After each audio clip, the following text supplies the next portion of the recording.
Pinanata ni Senador Antonio Trillanes IV si Pangulong Duterte sa pagkakataong ito tungkol naman sa pagiging malambot sa China sa isyu ng agawan sa teritoryo.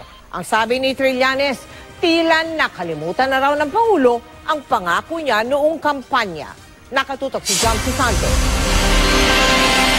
Hindi nga natin mapigilan kasi di natin kaya ang China.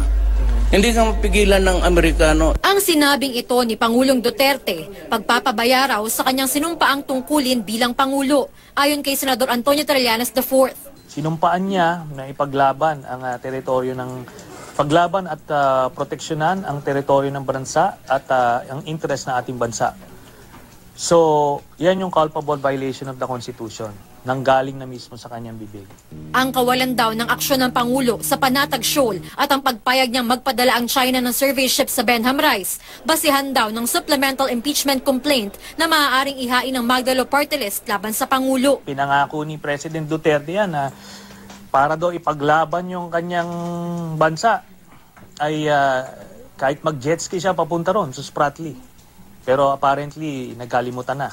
Kasamahan ni Trillanes sa grupong Magdalo si Representative Gary Alejano na nauna nang nagsampa ng impeachment complaint laban sa Pangulo. May mensahe sa kanya ang Pangulo. If he wants to fight with China, he can lead. I will be glad to send him as the first batch of delegation of Filipinos who want to take the Spratly Islands and all of those be occupied now. Sige. Siya ang mauna. Maraming galit na nangyari sa ganon. Ako, it would be slaughter for the Filipinos to do that.